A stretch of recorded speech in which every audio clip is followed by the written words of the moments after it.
Hey everyone, Michael from Bullion Now, bullionnow.com.au, coming to you from Melbourne, unlike Rubes, who's sunning himself over in chilly Berlin for the World Money Fair and giving us updates as they go along. Now, because Rubes isn't in town, we've decided to go slightly low-tech and do a pre-recorded Michael's Mailbox. Quite often, people would know that we do this one live. This time we've decided to revert back to the pre-recorded just to make sure we didn't have any technical hiccups without our guru here. So we'll go through previous videos that we've done before, comments that have been made. We usually try and highlight some of the comments on there, particularly if they require a bit more of an in-depth answer. Or alternatively, if the same theme of question is being asked several times over, we'll try and pick up that theme and expand on it a bit and have a bit more of a discussion, rather than giving one-liners as we go through making or responding to comments there. So let's kick it off with the Germania Mint release that we did a little bit over a week ago. There was a little bit of fun and games going on with that one because of a couple of reasons. One is we hadn't brought in the 100 ounce or the 100 gram bars in before. So a lot of people wanted to look at those and get hold of those. So that was good fun. A lot of support for Germania Mint, as there always is. It's such a high quality product, and particularly now they're LBMA registered, it really makes it that premium bar replacement for something like the PAMP. You can still get cheaper bars, and you always will be able to get cheaper bars, but this is a high quality finished bar with comes in a shrink wrap, so it's protected, and then comes in this this box that they deliver it in, which is quite unique as well. So just a high quality, high premium product. And as I said, a lot of support here. Even Germania Mint swung by and commented on the video, which was really good to see. So Luke S, I definitely think the shrink wrap bars are the best way to get them, and a lot of people saying that beautiful bars, well protected. So it was good to see. Probably the other comment that we had in there, I'm just scanning down for it. There was a bit of comment from a couple of people. Mark was particularly driving it with the price of the 100 gram bar. And look, it is a more expensive bar, and I think we covered this in one of the live streams, I believe, where the smaller you go, we all know the smaller you go in size of a bar, the higher the premium gets, because it's still got the same casting fee. Some of the packaging fees are still the same, whether it's a very small bar or a very large bar. So it actually magnifies those costs quite a bit more over a smaller piece of metal when you go smaller. And the 100 grammer seemed to ignite people about how much it was. I think it worked out to be something like $52 an ounce equivalent. So people were saying that's a bit too much. I disagree for a high quality product in a small size. And it made me smile quite a lot, because whenever the discussion about eagles comes up, I cop a lot of stick online because I won't bring them into Australia at the moment because they're such a high premium product. It's costing me somewhere around about that $60 Australian to land them in the country, and that's before I actually put on any form of premium. We've been quite honest about the fact that we're a business, we're not a charity. We bring them in at a wholesale price, and then we add a retail premium and sell them on. And I've often said to people, they're going to be in the 60s by the time we start selling them out of the store, at least, possibly even into the 70s. And everyone says, that's fine. And yet we bought in a product and charged $50 an ounce for it, and we copped an absolute shellacking over it. So it made me smile both ways. And that's certainly not a dig at Mark. He wanted us to explain what our premium cost base was, and we did. And, I've always been quite open about that. But it was just interesting, the response we got when we were, people were saying, I'll pay $60-$70 for an eagle. Oh, I'm not sure about, $50 for a premium bar. It was an interesting discussion, and I was really appreciative that we could have it in such an open forum, that it wasn't done on the quiet anywhere. It's one of the reasons I love these things, is it gives people the opportunity to actually say, hang on a second, why? And it keeps us accountable. It keeps us coming back saying, well, actually, these are the reasons why. And sometimes we can go, you're right, let's change it. And other times, like this case, we go, we can see what you're saying, but it's just the way it is. You know, it's that cost. So anyway, I'm not going to harp on that any longer. Like I said, a lot of support. Ruben made a slight screw up on there where he had the 5 ounce on the B-roll instead of the 100 grammer. Oops. So that was just a a ball drop, that one. Where are we looking? Yeah, that was about it. Yeah, so a lot of support for the product itself, and that query over the pricing of the smaller size. So good discussions all around, I reckon, on that one. The next one was another release, actually, where we did the worldwide exclusive release of the XAG 1 ounce minted bar, which honestly I think is stunning, and a lot of people do. A lot of people have thrown support behind it. There's been a heck of a lot of sales on it. It's a good, well-presented, cheaper product. So yeah, I'm hoping it's very much a stable product in the Bullion Now can stock. Certainly talked to the guys over at XAG, and they don't seem to think there's going to be any major problems there on supplies. So we certainly ordered in enough. I think we brought in, I think our initial order was 10 or 12,000. So that would last us a few weeks, and then yeah, we'll keep the orders coming in while they prove popular. So good to see, and it's great. They come in. If you haven't seen the video, I suggest you go back and have a look at it, because A, it looks like a great bar. B, they're not shrink wrapped like their 10 ounce older brother is, or larger brother. They come raw, but they come in tubes of 20 and then in monster boxes of, I believe, 200. So a really good Australian presentation. It's not one of the major mints. It's the smaller guys having a crack, and I think they've nailed it with this one really well. A few comments about my beard. I don't know about that one, but anyway. Flee the Scene. I did see this one, and you've confused me slightly. Seems to be saying that he's been waiting 36 days for a reply. I'm not sure what's going on there, because 36 days ago we would have been on Christmas break, so there wouldn't have been any replies there. And then we whittled down most of the emails, and certainly any phone messages that have been left, but we whittled down all the emails within the first few days of coming back, except for, and I've explained this a number of times now online, except for combined shipping. We did have an issue with our new system with combined shipping, but certainly that's been sorted out, so I'm not sure what he's having a dig at there. But 2 suggestions on that, mate. Either check your spam, because there may have been a response and it's gone straight to your spam, or if I can't actually chase your email, because I actually had a quick look. There is no fleethescene@gmail.com or anything along those lines, so I couldn't actually work out who you were. You know, anonymity works sometimes, but it works against you other times. But if you still haven't heard from us, mate, slip us another email, give us a phone call, 1300 84 84 10, or drop by the store if you're in town. But yeah, like I said, or check spam. You may find that the response is hiding in there. We're usually pretty good. Emails we usually respond to. The aim is within 24 hours. Occasionally that blows out. As I said, with the combined shippings, that blew out a little bit. But usually a response within 24 hours of an email, within an hour of a phone call if you do leave a message. And then obviously if you come in store, it's pretty much straight away. What does XAG mean? XAG is the international code for silver. So that's where it's come from. So like USD is the standard international code for the US dollar. AUD is the standard international code for the Australian dollar. JPY is the standard international code for the Japanese yen. GBP is the international code for the Great British Pound. XAG is the international code for silver, and XAU is the international code for gold. And that's where they've taken it from.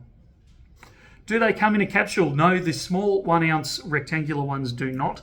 Standard come in a capsule. However, we do actually have some rectangular capsules here, which I believe they fit. I've not actually played around with them myself, but I believe they fit. And yeah, the guys have been dispatching them, you know, in 1s and 2s sort of thing. If you're just ordering 1 or 2, they've actually been putting them in those capsules. But you're correct. Actually, Fanta's said perhaps they opted for generic to keep the price down. We actually did on... Oh, no, sorry, that's a different comment. My apologies. Urban is chasing the BN privy mark on it. I love the idea. I haven't had a chance to ask more comments on that one or ask the suppliers about that one, but I think it's a brilliant idea if we just stuck a BN stamp in the corner on that. But yeah, we'll see what happens. Stand by for further on that one. Still waiting for the Silver Cook and the 5 gram gold. The Silver Cooks should all be delivered by now. The only hiccup we've got on the 5 gram gold, and I don't think that's causing a backlog. I believe all of those have been shipped out. I might have to check that. But Perth Mint has run out of 5 grammers, has done since well before Christmas. So yeah, we're still waiting for Perth Mint to manufacture some more. Interestingly enough, somebody pointed out that they're available for sale in their retail shop.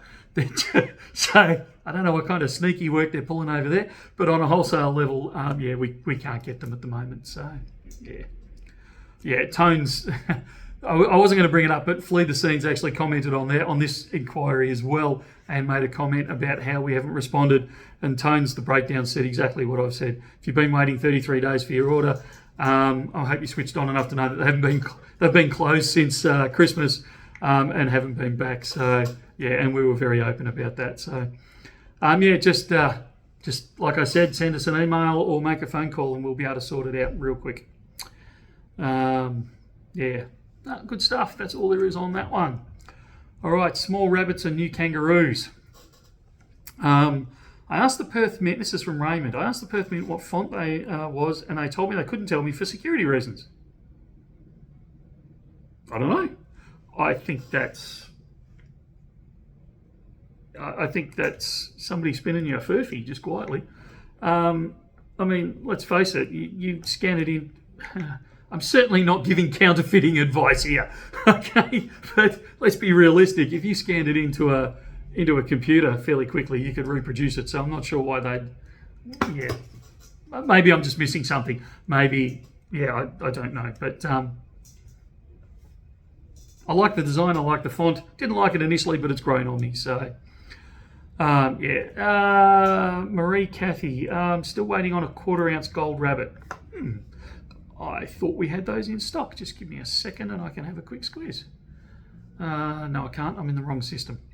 I'll chase that one up for you, mate. As far as I'm aware, we're all good on the 1/4 ounce rabbit, but I will have a chase down of that. Yeah, don't know. Let me get back to you on that one. Where are we? A lot of mixed comments on the new kangaroo design. And I'll have to admit, when I saw the artist impression, I wasn't stoked with the design. When I saw it in real life, I actually quite like it. I like the design. I'm a big fan of this year's. I can see the comment about the arm building that looks like the guy's been doing roids. So it has been called the Kangaroid. I think that's going to stick as the name for the 2023 kangaroo coin. It's going to be the Kangaroid.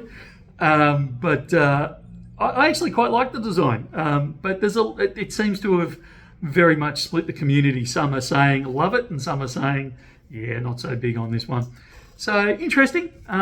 But yeah, so tell us what you think. It's certainly an open discussion. And believe it or not, the feedback does actually get through to Perth Mint, whether we give it directly or I have known the Perth Mint people to log on to and tune into our videos and actually see those comments. So certainly don't think that when you make a comment it disappears into the ether.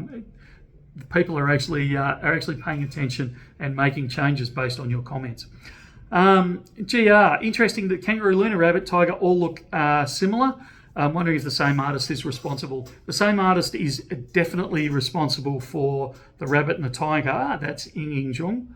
And I'm 99% sure that she designs the kangaroo as well. So my answer to that would be yes. Yeah, not going to bring in that one. Yeah, like I said, there's a little bit of love and hate for it. The quarters, I believe the quarters are here. They were the last to arrive, I believe. So that could be where that question is stemming from. This one I thought was an interesting comment from Andy Irons. What's the rough ETA on the 2024 Dragons? Are you kidding me? We've only just got the 2023 stuff landed. Give me a break here. But if you really want to know, I'm assuming you're not referring to the rectangulars. I'm assuming you're referring to the Lunar Dragon, which comes out in 2024. We will start talking about that in July, August. So you find most years that the production is ruled off at the end of June. Basically, the stocks are run down from that point on because the launch of the 2020 or the following year starts, which in this case will be the 2024 Dragon, which is, as you can tell by the fact that we're already talking about it, is being highly anticipated. Usually the design comes around in that August kind of period, and then it's released into September. Although, as we saw last year, the ructions from COVID had kind of pushed things out, and the passing away of Queen Elizabeth hasn't helped either. So I'm expecting that we can start talking about it in that July, August time, somewhere around there, and orders will be starting to be taken in September sometime. Yeah, like I said, a lot of love and not so much love. Interesting, a couple of comments about the kangaroo facing left. Now, these things are actually done for reasons, and I can't remember if it's odd, like it goes year about. Yeah, there is particular reasons why certain animals face certain ways at certain times on certain coins. And we should get someone in to discuss that. But yeah, there is a reason why they are left and right facing at different times. Yeah, that's probably it about the kangaroos. What else have we got here? The Berlin Money Fair, or World Money Fair, I should say. So for those that aren't aware, Ruben and I were meant to jet off to the World Money Fair for the start of February. Unfortunately, I had a slight hiccup from a medical perspective, and I wasn't allowed to fly. So Ruben's gone with one of our wholesalers, a gentleman by the name of Mark. So we introduced Mark in that video there. So if you haven't seen it before, I strongly suggest you actually go back and view the video, and that way it'll give you some context into some of the videos that Ruben has released and will be releasing over this coming week about what he sees and finds and the people that he can interview over there. I know that I previewed his video that he did yesterday. I previewed it last night, and while he was going through customs, and that he took the opportunity to purchase a non-pure coin from us here at Bullion Now and actually take it through customs and present it on the other side of customs for the GST rebate, and his whole video on that. Now I won't spoil it all, but suffice to say that he's done a video on his experience of how easy or hard it was going through what he got and any challenges that he faced. Now, you've got to remember that once you go through security and customs and that at airports, they have big signs up saying, no cameras here, do not film. So expect a lot of nice background footage. You won't actually see any footage of him physically doing the transaction, but he does talk his way through, what he did, what he saw, how it was received, and the comments that were made. And it's a fascinating little video. So yeah, jump on and view that. So yeah, going back to the comments that have been made, a few comments saying, Mark's an excellent proxy choice. So it's good. People are wanting to see some more Royal Mint, Germania Mint, Scottsdale stuff. So we've actually talked about that, and the boys are going to look for that. So yeah, a lot of, hopefully a lot more mints as well they'll get a chance to interview and talk to. A question about if we take our own XRF equipment with us. We do not. XRFs are a funny beast. You have to be licensed to operate them because of the fact that they are radiation. You're taking X-rays, and you're licensed not only per country but per state in Australia. So for us to use an XRF in Germany, we'd have to get licensed in Germany and meet all their criteria. But even as a Victorian, I know when we did the BN World Tour around Australia, we couldn't take the XRF with us, despite the fact that there was a lot of requests for it, because I'm not licensed. None of us are licensed to operate it in New South Wales or Queensland or Tasmania, and it's quite an expense to actually get everyone certified to use it. So the decision was made to not do that. But yeah, it's one of those oddities that you have to be licensed wherever you go with it, and it just makes it impractical. A lot of support for them going over there. The coloured kookaburra that Aussie Kelpie is mentioning in that. So the Perth Mint has done, as they do every year, they've done a special release for the World Money Fair with I'm pretty sure it's got a privy mark on it. And it's actually, I love what they've done with this year's. They've done it a couple of times, but I love this year's and the way it's come out. They've taken the Bullion kookaburra coin and they've coloured it. It's got some beautiful reds on it and greens, and it just looks the bee's knees. So if you can, and they're very, very, very, very limited. They're limited to 2,000 total. And interestingly enough, they haven't, years ago, they used to make it that you had to go to that particular show to buy it. They've actually made them available to some of the dealers. So they are actually available in Australia. Have a look at one. They're still a bullion coin. Don't buy it as a bullion coin because they are expensive. And because they're coloured, they incur GST. They come on a card, but they are very limited production, only 2,000, and they look sensational. So track them down if you can. I know Little Coin Shop got some. But it was a very limited number, and I know that if go to their website, if they're on their website, grab them. And if they're not, don't hunt them down for them, because I know that they are very limited on the number that they got. Some of the challenges. So what I did say in that video that we introduced the guys on, I said feel free to set them challenges to do while they're over there.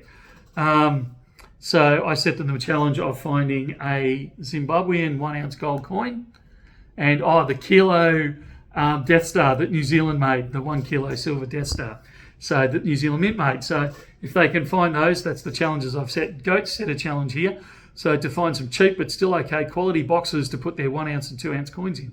So there you go, Rubes. If you're watching, and I've forgotten to tell you when we constantly communicate, you need to find a good quality cheap 1 ounce and 2 ounce presentation or storage box.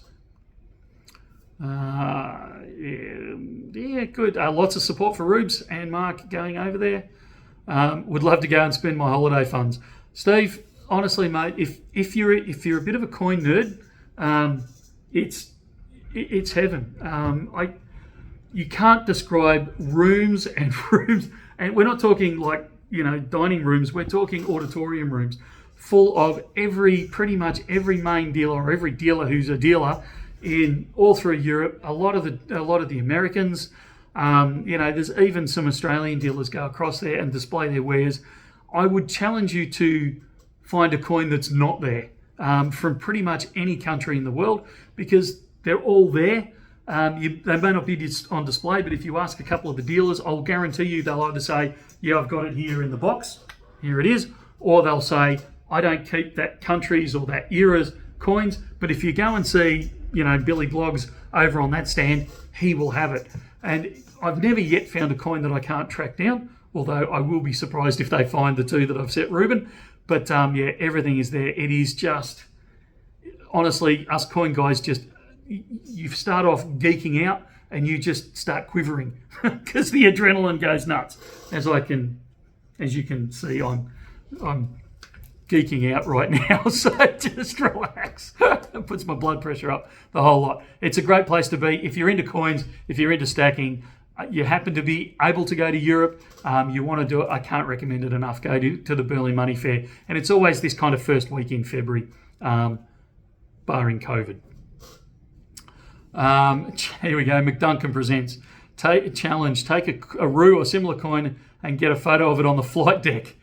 Yeah, I wouldn't even ask them to do that one, mate, because they have no sense of humour when it comes up to going on the flight deck anymore.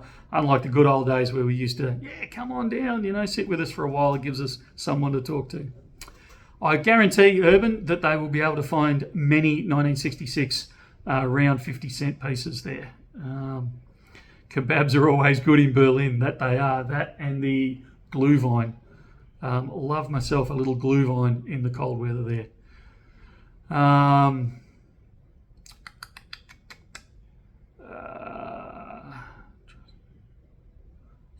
All good. All just support.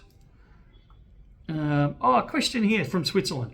I know Ruben actually pointed this one out to me. How does Mark fit into the Bullion Now family? I see that his contact address is the same as Bullion Now. Is BTA simply the wholesale arm of the Bullion Now family under a separate company like the little coin shop is for numismatics? No. So BTA is a separate company. Mark is not employed by Bullion Now. I mean, he's certainly part of the Bullion Now family. He's bought products off us, and we certainly source products off him. But no, Mark works for and owns the majority of Bullion Traders Australia, and it is not part of the Bullion Now empire. I don't know what you want to call it. It's not like Little Coin Shop where I own 100% of Little Coin Shop, and that is just a numismatic branch of. It's not a numismatic. It's a sister company. Sorry, it is numismatic. It's not a branch of. It's a sister company. It's a completely independent company from Bullion Now, but I own both. BTA is completely different for that.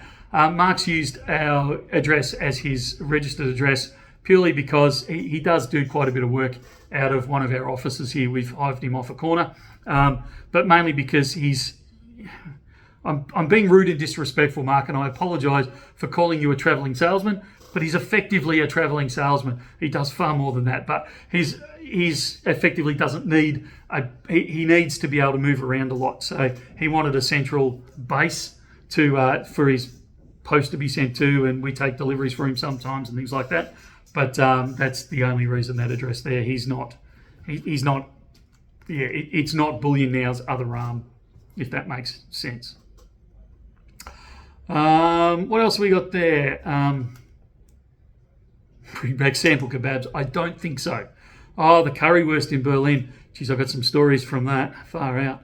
The thing that I always find fascinating about Germany is that the beer over there is cheaper than bottled water. Cracks me up. And it's not that bottled water is expensive, it's that their beer is good and cheap. And it is good beer. All right, moving on before I dig a hole on that one. The Trump, speaking of digging holes, we released Trump coins this week. Man, does that cause a dichotomy of conflict. It's unbelievable. It's still an ounce of silver, guys. Calm down, deep breaths. But a fantastic coin. I love coins with a story. I love coins that ignite people. And I love the fact that we could bring them in. I know there's a comment from someone that said, you're still bringing more in. From Mark here. Purchased a tube of 1 ounce Trumps from the first release thinking rarity would drive up the price. And here you are releasing the third delivery. You've got to be really careful when you're buying coins because you think they're going to be rare, and that's going to drive the price up. B, and I'm pretty sure we said at the time that this is an open release. However, these, we're not sure how many of these we could get hold of because we had to fight tooth and nail. I've still got the scars from trying to get hold of the first issue of the Trumps. And I honestly thought at that point we'd never get any more. We did get a smaller second delivery in. That was a bit of a something nothing. I think there was only a few hundred in that delivery. It was nothing major, although I did manage to secure some other sizes in that one. This third one was actually a decent amount. I thought we got about 3,000. I think we're down. We only released this a couple of days, and I think we've only got a few hundred left. 3, 4, maybe 500 left. Could be wrong on that, so don't quote me on it. Something around that. They're still going quick. They're still selling quick. Honestly, mate, I think they're possibly for the coin itself, I think it's the wrong coin to buy if you expected it to go up in price purely because of limited numbers. It's the theme of it, Trump.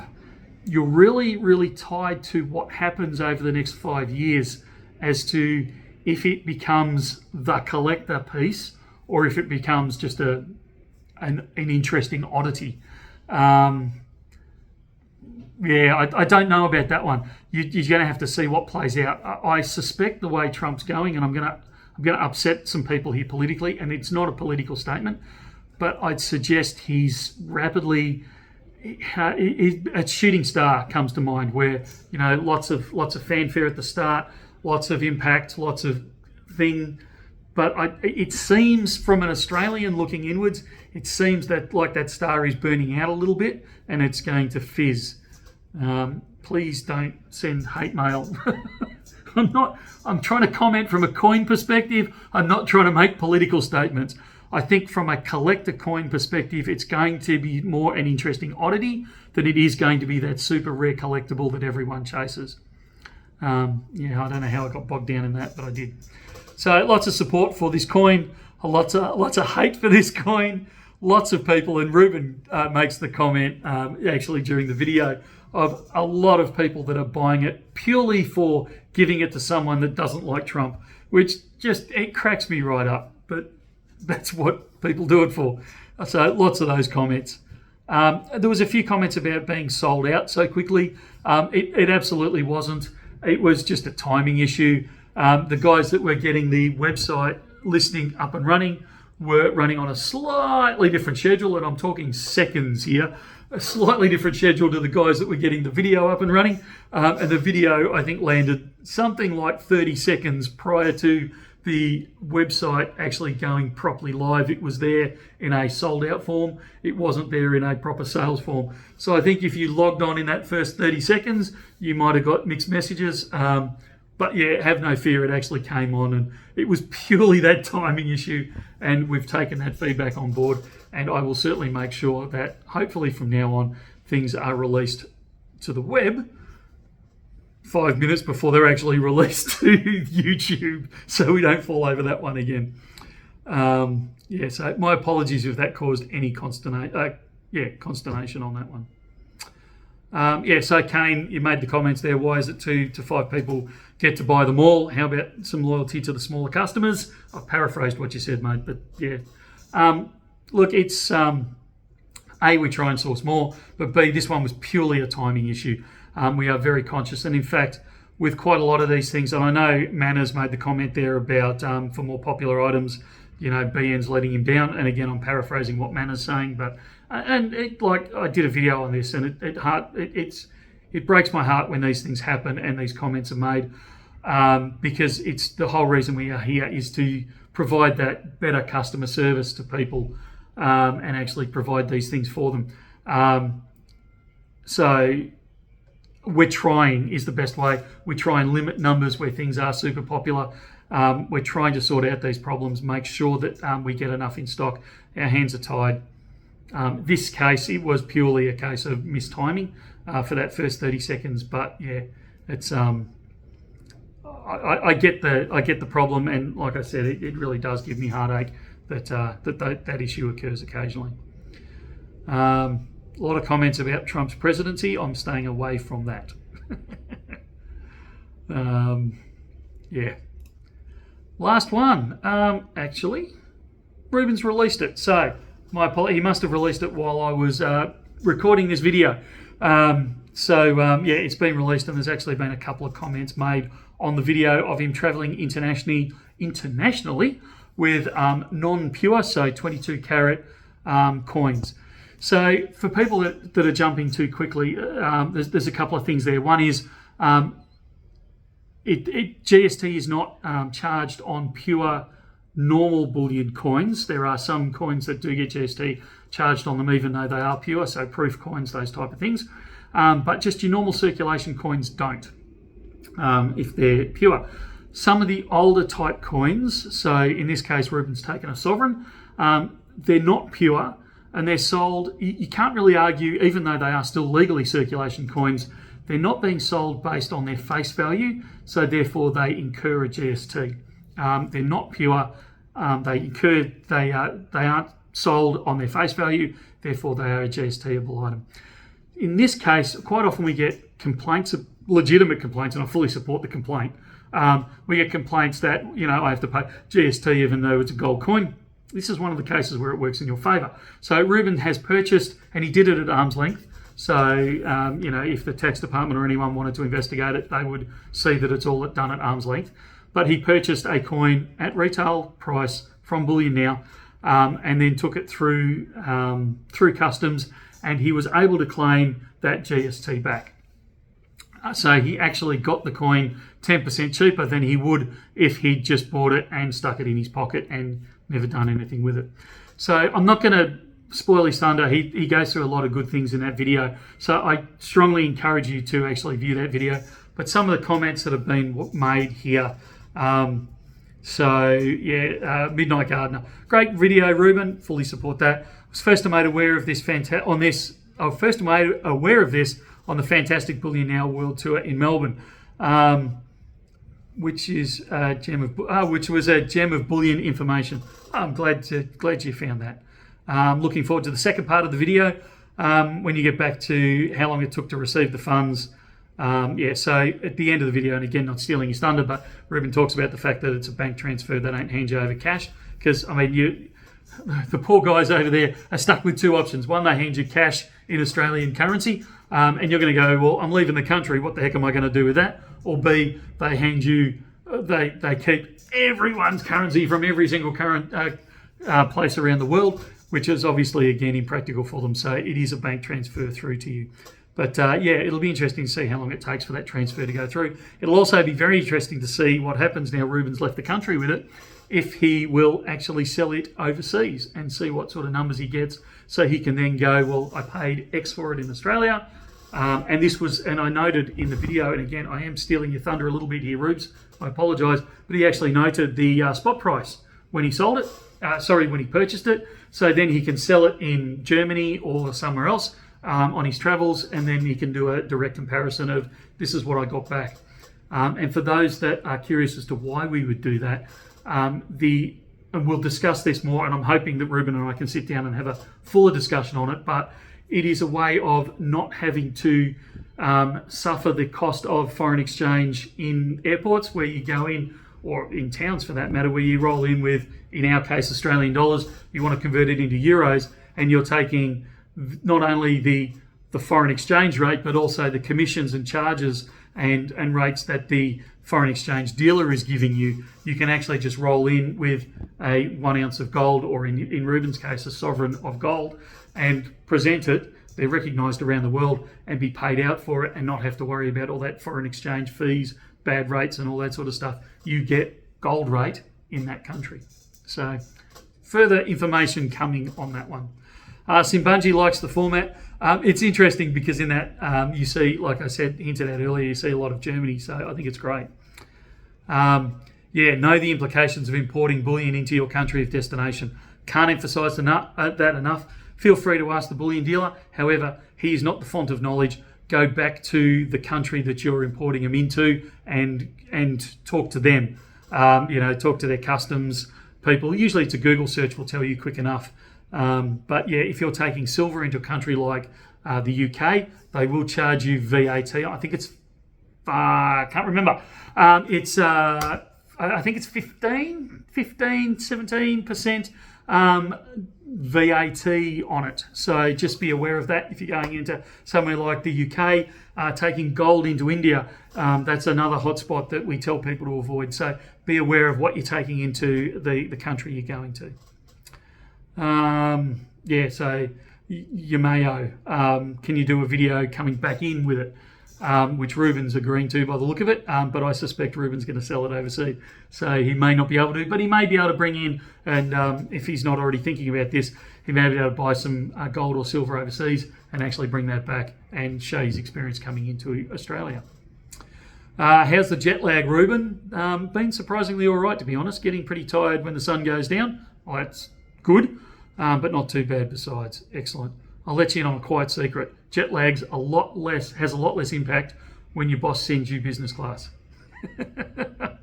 Deleta, great question. Sigma Metallic's going to be at the show. I'm pretty sure Sigma's there most years, so it would be good if Ruben could catch up with them and have a talk to him while he's over there.